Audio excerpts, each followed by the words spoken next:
1932 का पूना पैक्ट महात्मा गांधी और B are Ambedkar के बीच एक समझौता था जिसने दलित वर्गों के राजनीतिक प्रतिनिधित्व को बढ़ाया, जिन्हें अब अनुसूचित जाति एससी के रूप में जाना जाता है। पूना पैक्ट न मात्र हिंदुओं और दलित वर्गों के बीच एक समझौता था और इस पर हिंदुओं और गांधी की ओर से मदन मोहन मालवीय और दलित वर्गों की ओर से डॉक्टर भीमराव रामजी अम्बेडकर सहित 23 लोगों ने हस्ताक्षर किए थे। संपादन करना 1909 में भारतीय परिषद अधिनियम के साथ पहली बार विधायी निकायों में पहचान के आधार पर सीटों का आवंटन किया गया था। 1919 में दलित वर्गों को कुछ सीटें प्रदान की गईं, जिसके बाद 1925 में इसमें और वृद्धि हुई। पूना पैक्ट की पृष्ठभूमि अगस्त 1932 के सांप्रदायिक पुरस्कार से जुड़ी है, जिसने केंद्रीय विधानमंडल में दलित वर्गों के लिए 71 सीटें आरक्षित कीं। पूना पैक्ट ब्रिटिश सरकार द्वारा दूसरे गोलमेज सम्मेलन में दलित वर्गों, मुसलमानों, सिखों, भारतीय ईसाइयों और अन्य लोगों के लिए सांप्रदायिक पुरस्कार के तहत प्रस्तावित अलग अलग निर्वाचन क्षेत्रों के परिणामस्वरूप हुआ था। गांधी दलित वर्गों के लिए अलग निर्वाचन क्षेत्र से असहमत थे, न कि अन्य समूहों के लिए। उन्होंने इस पुरस्कार का पुरजोर विरोध करते हुए अपना आमरण अनशन शुरू किया। इसे हिंदुओं को विभाजित करने का ब्रिटिश प्रयास माना। बातचीत और समझौता संपादन करना जैसे जैसे तनाव बढ़ता गया, गांधी और अम्बेडकर के बीच बातचीत अपरिहार्य हो गई। असहमति का मूल कारण दलित वर्गों के लिए अलग निर्वाचन क्षेत्रों की अम्बेडकर की मांग थी, जिसका गांधी ने पुरजोर विरोध किया। गांधी का विरोध उनके इस विश्वास से उपजा था कि इस तरह का अलगाव हिंदू समाज के भीतर विभाजन को बनाए रखेगा। 24 सितंबर 1932 को निर्णायक मोड़ आया, जब पूना पैक्ट पर 23 प्रतिनिधियों ने हस्ताक्षर किए, जिसमें हिंदुओं की ओर से मदन मोहन मालवीय और दलित वर्गों का प्रतिनिधित्व करने वाले गांधी और अम्बेडकर शामिल थे। ये पैक्ट विधानसभाओं में दलित वर्गों के लिए मूल रूप से आवंटित 80 सीटों के बजाय 148 सीटें आवंटित करके सांप्रदायिक पुरस्कार से विचलित हो गया। हालांकि अम्बेडकर सांप्रदायिक पुरस्कारों के पक्ष में थे, लेकिन वे पूना समझौते पर हस्ताक्षर करने के लिए सहमत हो गए। पूना समझौते पर 24 सितंबर 1932 को शाम 5 बजे भारत के पूना में यरवदा सेंट्रल जेल में हस्ताक्षर किए गए थे। गांधी पूना समझौते पर हस्ताक्षर करने वालों में से नहीं थे, लेकिन उनके बेटे देवदास गांधी ने समझौते पर हस्ताक्षर किए थे। गांधी, जो उस समय अंग्रेजों द्वारा कैद थे, ने ब्रिटिश प्रधानमंत्री रामसे मैकडॉनल्ड द्वारा लिए गए निर्णय के विरोध में आमरण अनशन शुरू कर दिया था, जो गोलमेज सम्मेलनों में डॉक्टर बाबा साहेब अम्बेडकर द्वारा दिए गए तर्कों का जवाब देते हुए ब्रिटिश भारत में प्रांतीय विधानसभाओं के सदस्यों के चुनाव के लिए दलित वर्गों को अलग निर्वाचिका देने के लिए था।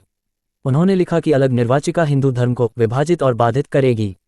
अम्बेडकर ने अपने हिस्से के लिए तर्क दिया कि उच्च जाति के सुधारक दलित वर्गों का प्रतिनिधित्व नहीं कर सकते और उन्हें अपने स्वयं के नेताओं की आवश्यकता है। समझौता अंततः 147 चुनावी सीटों पर तय हुआ। पूना समझौते के तहत दलित वर्गों के लिए मैकडॉनल्ड के पृथक निर्वाचन क्षेत्र द्वारा प्रस्तावित सीटों की तुलना में लगभग दोगुनी सीटें आरक्षित की गईं। 8 जनवरी 1933 को मंदिर प्रवेश दिवस के रूप में मनाया गया।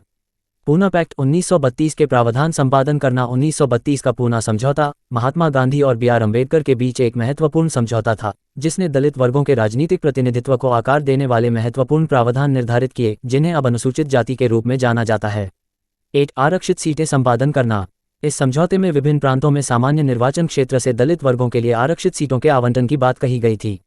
वितरण इस प्रकार था: मद्रास 30 सीटें, बम्बई सिंध सहित 25 सीटें पंजाब, 8 सीटें बिहार और उड़ीसा, 18 सीटें मध्य प्रांत, 20 सीटें असम, 7 सीटें बंगाल, 30 सीटें संयुक्त प्रांत, 20 सीटें। ये संख्याएं रैमसे मैकडॉनल्ड के निर्णय में उल्लिखित प्रांतीय परिषदों की कुल संख्या के आधार पर निर्धारित की गई थीं।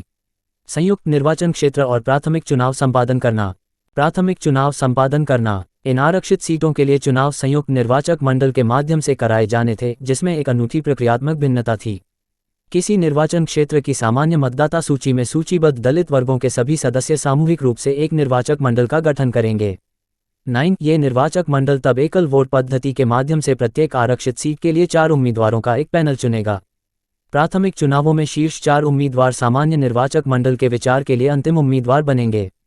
10 संयुक्त निर्वाचन मंडल और प्राथमिक चुनावों का यही सिद्धांत केंद्रीय विधानमंडल में दलित वर्गों के प्रतिनिधित्व पर भी लागू होता है। इस संदर्भ में केंद्रीय विधानमंडल में ब्रिटिश भारत के लिए सामान्य निर्वाचन क्षेत्र को आवंटित सीटों में से 18% दलित वर्गों के लिए आरक्षित थीं। 8 अवधि और समाप्ति संपादन करना। वार्ता के दौरान विवाद का एक महत्वपूर्ण बिंदु प्राथमिक चुनाव प्रणाली और आरक्षित सीटों की अवधि थी। अम्बेडकर ने एक दशक के बाद स्वतः समाप्ति का प्रस्ताव रखा, जिसमें आरक्षित सीटों को 15 साल के बाद जनमत संग्रह के अधीन किया जाना था। गांधी ने जनमत संग्रह की एक छोटी 5 साल की समय सीमा का सुझाव दिया।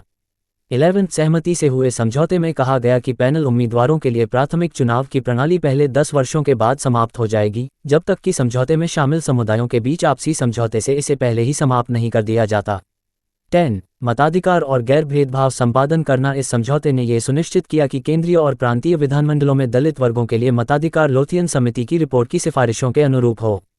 12 महत्वपूर्ण रूप से इसने गारंटी दी कि स्थानीय निकायों के चुनावों या सार्वजनिक सेवाओं में नियुक्तियों के संबंध में दलित वर्गों में उनकी सदस्यता के आधार पर व्यक्तियों को कोई अक्षमता नहीं दी जाएगी।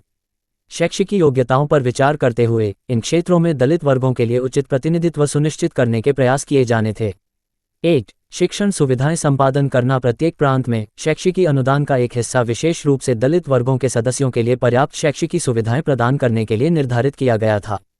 10 अवधि और लचीलापन संपादन करना। आरक्षित सीटों और प्राथमिक चुनावों के माध्यम से प्रतिनिधित्व की प्रणाली तब तक जारी रहेगी जब तक कि संबंधित समुदायों के बीच आपसी सहमति से अन्यथा निर्धारित न हो जाए। प्रावधान का उद्देश्य बदलती परिस्थितियों या शामिल पक्षों के बीच आम सहमति के आधार पर संभावित समायोजन के लिए लचीलापन बनाए रखना है। 10 प्रभाव और विरासत संपादन करना। पूना पैक्ट दो विपरीत विचारों के बीच टकराव का प्रतिनिधित्व करता है। गांधी का सामाजिक और आध्यात्मिक माध्यमों से जाति सुधार पर जोर और अंबेडकर का जाति को राजनीतिक मुद्दे के रूप में संबोधित करने पर जोर। अंबेडकर ने तर्क दिया कि दलित वर्गों की समान भागीदारी के बिना राजनीतिक लोकतंत्र निरर्थक होगा। 11 पूना पैक्ट की विरासत भारत के राजनीतिक परिदृश्य में बनी हुई है। संसद और विधानसभाओं में अनुसूचित जातियों की आबादी के आधार पर आवंटित आरक्षित सीटों का उद्देश्य राजनीतिक प्रतिनिधित्व प्रदान करना है।